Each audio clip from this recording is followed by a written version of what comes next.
Pile సమస్యతో బాధపడుతున్నారా? ఇప్పుడు లేజర్ చికిత్సతో ట్రీట్మెంట్ రేంజ్ హాస్పిటల్స్ లో శాశ్వత పరిష్కారం. ఇప్పుడే సంప్రదించండి. ఆంధ్రప్రదేశ్ రాజధాని అమరావతిని ఇతర ప్రాంతాలతో అనుసంధానించేటువంటి క్రమంలో ఐకానిక్ బ్రిడ్జికి రూపకల్పన చేసింది గతంలో చంద్రబాబు నాయుడు ప్రభుత్వం. అయితే 2019లో జగన్మోహన్ రెడ్డి అధికారంలోకి వచ్చిన తర్వాత ఆ ప్రాజెక్టు పనులు పూర్తిగా ఆగిపోయిన పరిస్థితి. ఇప్పుడు మళ్ళీ ఐకానిక్ బ్రిడ్జ్ వస్తుందా రాదా? ఎందుకంటే ఈ 5 ఏళ్లలో చాలా పరిణామాలు జరిగినాయి. వెస్ట్ బైపాస్ పేరుతో ఐకానిక్ బ్రిడ్జ్ ప్రతిపాదించినటువంటి ప్రాంతానికి 2.5 కిలోమీటర్ల దూరంలోనే ఒక వంతెన ఏర్పాటైంది. ఇప్పుడు అది ప్రారంభోత్సవానికి కూడా సిద్ధమవుతుంది. ఈ క్రమంలో ఐకానిక్ బ్రిడ్జ్ ఓపెన్ చేస్తారా? మళ్ళీ ఆ పనులను ప్రారంభిస్తారా? లేదా అని చర్చ జరిగింది. దీనికి మొత్తానికి కూడా ఒక కన్క్లూజన్ ఇచ్చింది ఏపీ ప్రభుత్వం, ముఖ్యంగా Amaravati development corporation. Iconic bridge place మారుతుంది. ఆ బ్రిడ్జ్ నిర్మాణానికి సంబంధించినటువంటి కన్సల్టెంట్ని నియమించే ప్రక్రియకి నోటిఫికేషన్ రిలీజ్ చేసింది అమరావతి డెవలప్మెంట్ కార్పొరేషన్. సో ఎక్కడి నుంచి ఎక్కడికి ఈ బ్రిడ్జ్ రాబోతుంది? గతంతో పోల్చి చూసినప్పుడు గతంలో ప్రతిపాదించినటువంటి బ్రిడ్జికి ఇప్పటి బ్రిడ్జికి ఎలాంటి తేడా ఉంది? గతంలో ఇచ్చినటువంటి నమూనా కూచిపూడి ముద్రల దగ్గర నుంచి కొండపల్లి బొమ్మల వరకు అనేక రకాల నమూనాలను ఉపయోగించడం ద్వారా ఒక 2 స్టెప్ బ్రిడ్జిగా దీన్ని ఐకానిక్గా మలచాలని గతంలో ప్రభుత్వం భావించింది. మళ్ళీ దాదాపు ఈ అంశాలన్నీ అందులో ఉంటాయా లేదా ఒకసారి పరిశీలించేటువంటి ప్రయత్నం చేద్దాం. అమరావతి బ్రిడ్జికి సంబంధించినటువంటి నోటిఫికేషన్ ఇది రిలీజ్ చేసి సెలక్షన్ ఆఫ్ కన్సల్టెంట్స్. ఈ కన్సల్టెంట్స్ గతంలో చేసినటువంటి బ్రిడ్జికి అయితే ఎల్ఎన్టీని కన్సల్టెంట్గా అపాయింట్ చేసి ఎల్ఎన్టీ ఇచ్చిన డిజైన్స్ని అప్రూవ్ చేశారు. నిర్మాణం కూడా ఎల్ఎన్టీనే మొదలు పెడుతుందని చెప్పని అనుకున్నారు. చివరి నిమిషంలో ఇక్కడ ఆగిపోయినటువంటి పరిస్థితి. ఇప్పుడు మళ్ళీ సెలక్షన్ ఆఫ్ కన్సల్టెంట్ అంటే మళ్ళీ మొదలెట్టాల్సినటువంటి పరిస్థితి వచ్చింది. Request for qualification come proposal quality and cost based selection అనేటువంటి ప్రతిపాదన రిలీజ్ చేసింది. Request for proposals of approach appointment of consultant for preparation of detailed project report for Amaravati iconic bridge over river Krishna connecting NH65 అంటే ఇది Hyderabad Vijayawada highway Machilipatnam వరకు వెళ్తుంది. ఇది Hyderabad Vijayawada highway ఎక్కువగా మనం విజయవాడ వరకు కనెక్టివిటీని చూస్తే కనుక NH65 ఇది. దీనిపైన చేసేటువంటి నిర్మాణం నియర్ మూలపాడు. సో లొకేషన్ కూడా క్లారిటీ వచ్చేసింది.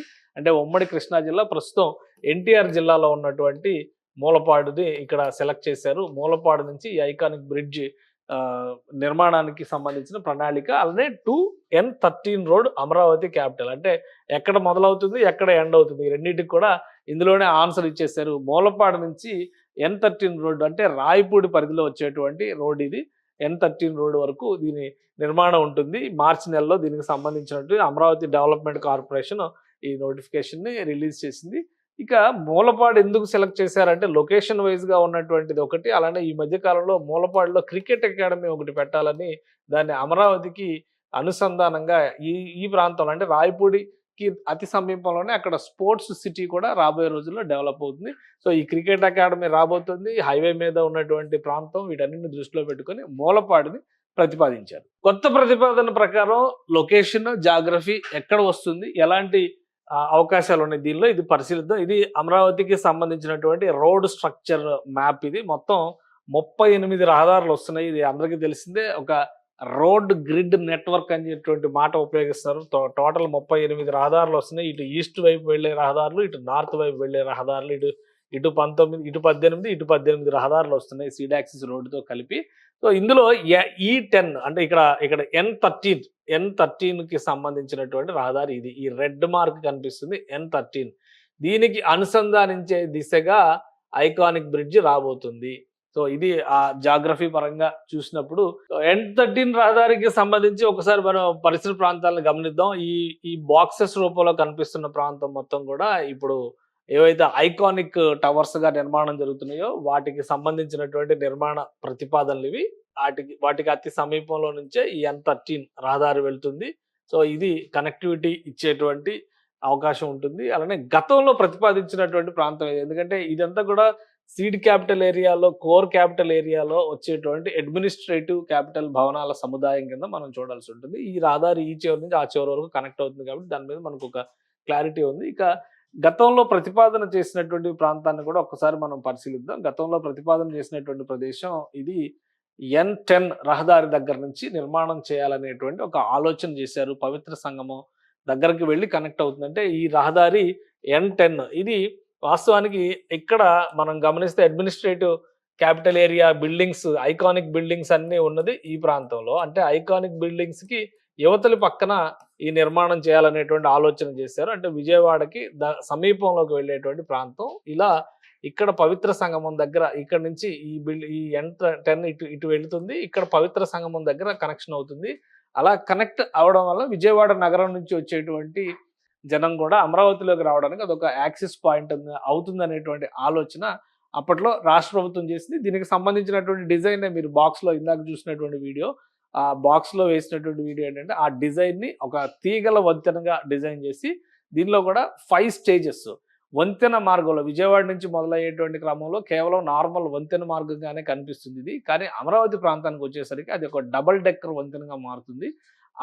అక్కడ అనేక రిక్రియేషన్స్, సాంస్కృతిక కార్యక్రమాలకు సంబంధించినటువంటి శిల్పారామం లాంటి వ్యవస్థలతో సహా ఆంధ్రుల సంస్కృతి వైభవాన్ని, అమరావతి చరిత్రని చెప్పే విధంగా ఆ ఐకానిక్ బ్రిడ్జ్‌ని డిజైన్ చేయాలని అప్పట్లో ప్రభుత్వం ప్రయత్నించింది. 1387 కోట్ల రూపాయల అంచనా వ్యయం వేశారు. పనులు ప్రారంభించారు. ఎల్&టీ సంస్థకి అప్పగించారు. నిర్మాణం ముందుకు వెళ్ళేటువంటి క్రమంలో ఎలక్షన్స్ జరిగినాయి. ఎలక్షన్స్ తర్వాత ప్రభుత్వం మారడం, ఆ బ్రిడ్జిని అక్కడతో ఆపేయడం జరిగింది. సో అది పాత ఐకానిక్ బ్రిడ్జికి సంబంధించినటువంటి చరిత్ర. పైగా పాత ఐకానిక్ బ్రిడ్జి ఈ రూట్‌ని మనం ఒకసారి గమనించి చూస్తే పవిత్ర సంగమంతో కనెక్ట్ అయ్యేటువంటి ప్రదేశం కాబట్టి పవిత్ర సంగమాన్ని కూడా ఒకసారి పరిశీలిద్దాం డిస్టెన్స్ వైజ్‌గా. ఇది అమరావతి ప్రాంతంలో N10 రహదారికి వచ్చేటువంటి ప్రాంతం. అక్కడి నుంచి చూసినప్పుడు ఇది N10 వచ్చేటువంటి ప్రాంతం. ఇక్కడి నుంచి చూసినప్పుడు పవిత్ర సంగమం ఈ ప్రాంతానికి వస్తుంది. ఇంకొక విషయం ఏంటంటే ఇది మొత్తం 3.2 కిలోమీటర్ల వంతెన అవుతుంది. ఈ 3.2 కిలోమీటర్ల వంతెననే అంత డిజైన్ చేశారు. అయితే అమరావతికి ప్రధానంగా విజయవాడ నగరానికి మధ్య ఉన్నటువంటి కృష్ణా నదిలో కొన్ని ప్రత్యేకతలు ఉన్నాయి. చాలా ఐలాండ్స్ ఉంటాయి కృష్ణా నదిలో. ఈ ఐలాండ్స్ మనం ఎప్పుడు కూడా గమనించం. ఇవన్నీ కూడా ఐలాండ్సే. కానీ ఇది మనం కేవలం ఒక నదిగానే చూస్తాము.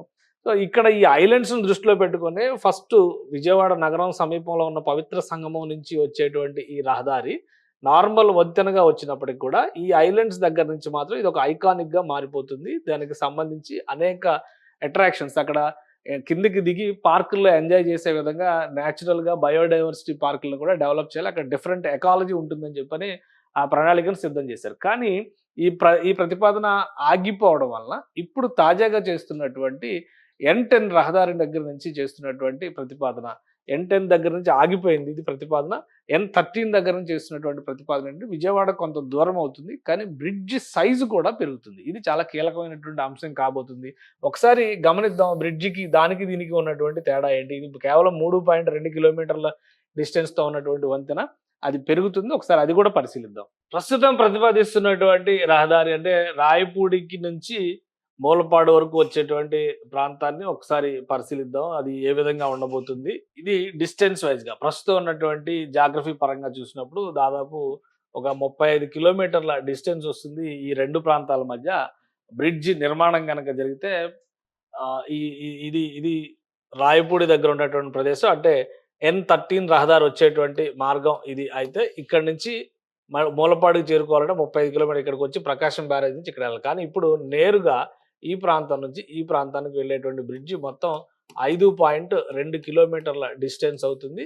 ప్లస్ ఇక్కడ పవిత్ర సంగమం దగ్గర గతంలో ప్రతిపాదించినటువంటి ప్రదేశం ఇది. గతంలో ప్రతిపాదించినటువంటి ప్రదేశానికి దీనికి ఉన్నటువంటి డిఫరెన్స్ ఏంటంటే ఇక్కడ డిస్టెన్స్ తక్కువ అవడం, అలానే ఈ ప్రదేశంలో కృష్ణా నదిలో అంతర్గతంగా ఉండేటువంటి ఐలాండ్స్ చాలా తక్కువగా ఉన్నాయి. ఇక్కడ చూస్తే కనుక మీరు జాగ్రఫీ పరంగా చూస్తే ఇక్కడ ఎక్కువ శాతం భూమే కనిపిస్తుంది.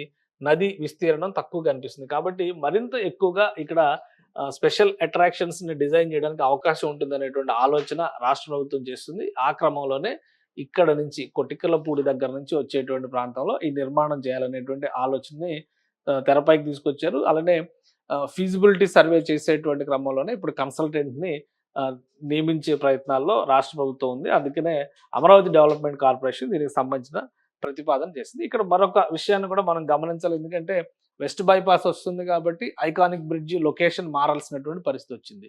మళ్ళీ ఇన్నర్ రింగ్ రోడ్ అంటున్నారు, ఔటర్ రింగ్ రోడ్ అంటున్నారు, రైల్వే లైన్ అంటున్నారు. ఇవన్నీ కూడా ప్రకాశం బ్యారేజ్‌కి ఎగువ ప్రాంతంలో వచ్చేటువంటి ఒక సైడ్ ఎగువలో వస్తాయి, మళ్ళీ రెండో సైడ్ దిగువలో కూడా వస్తాయి. కానీ ఆ ప్రాంతాలతో ఇది ఎక్కడైనా క్లాష్ అవుతుందో అది కూడా ఒకసారి పరిశీలించేటువంటి ప్రయత్నం చేద్దాం. ఇది టోటల్ రింగ్ రోడ్డుకు సంబంధించినటువంటి ప్రణాళిక. ఇక్కడ క్లియర్‌గా పిక్చర్ మీకు అర్థం కావాలంటే ఇంకొంచెం డీటెయిల్‌గా ఎక్స్‌ప్లెయిన్ చేయాలంటే ఇప్పుడు వెస్ట్ బైపాస్ సూరాయిపాలెం నుంచి వచ్చినటువంటి వెస్ట్ బైపాస్ ఇక్కడ కనెక్ట్ అవడం వలన ఈ పక్కనే ప్లాన్ చేసినటువంటి పవిత్ర సంగమాన్ని ఆపేయాల్సినటువంటి పరిస్థితి వచ్చింది. ఇక్కడ పవిత్ర సంగమం దగ్గరికి ఈ డిస్టెన్స్లో వస్తుంది. సో ఇది చాలా తక్కువ సమీపంలోనే ఉంటుంది అనేటువంటి ఆలోచన ఉండడం వల్ల దీన్ని ఆపేశారు ఫైనల్గా.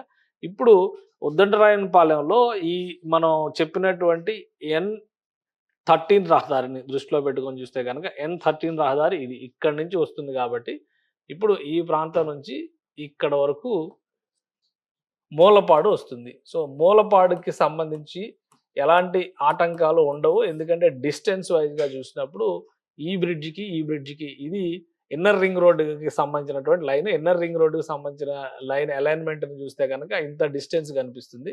ఇది 2వ బ్రిడ్జ్ అవుతుంది. ఇక్కడ ఆల్రెడీ ఉన్నటువంటిది ఇది 3వ బ్రిడ్జ్ అవుతుంది.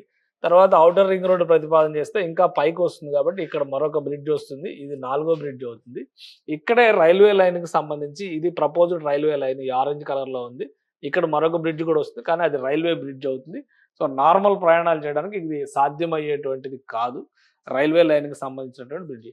సో ఎలా చూసినా కానీ మూలపాడుకు సంబంధించినటువంటి ప్రాంతం కొంత అనుకూలంగానే ఉంది నిర్మాణానికి అనేటువంటి ఆలోచన వస్తుంది. పైగా డిస్టెన్స్ వైజ్గా కూడా ఎక్కువ. అయితే ఒకటి ఇందులో డిసడ్వాంటేజ్ ఏముంటుందంటే ఇప్పటివరకు ప్లాన్ చేసిందంతా కూడా కనెక్టివిటీ విజయవాడ నగరాన్ని దృష్టిలో పెట్టుకుని చేశారు. ఎందుకంటే దాదాపుగా 10 లక్షల జనాభా ఒక విజయవాడ నగరంలోనే ఉంది. ఈ జనాభా అమరావతిలోకి ఎంటర్ కావడానికి ఫస్ట్ ఆప్షన్ కింద ప్రకాశం బ్యారేజ్ని ఉపయోగించి ముందుకు వెళ్తారు.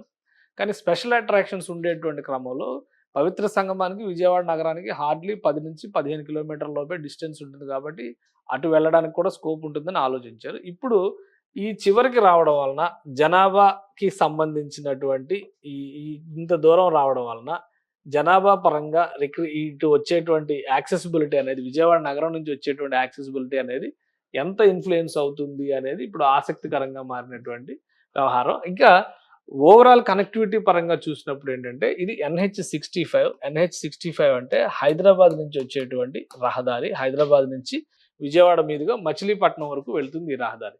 సో ఈ రెండింటి వలన అంటే హైదరాబాద్ నుంచి వచ్చే వాళ్ళకి ఇది ఒక పెద్ద గేట్వే అవుతుంది, అంటే అమరావతిలోకి ఒక గ్రాండ్ ఎంట్రన్స్ అవుతుంది అనేటువంటి ఆలోచన చేస్తున్నారు. ఇందులో ఎంతవరకు ఆ పాసిబిలిటీస్ ఉంటాయనేది చూడాలి. కానీ ఇన్ని స్పెషల్ అట్రాక్షన్స్ పెట్టినప్పుడు రిక్రియేషన్ పరంగా చూసినప్పుడు విజయవాడ నుంచి మూలపాడికి డిస్టెన్స్ ఎంత వస్తుంది?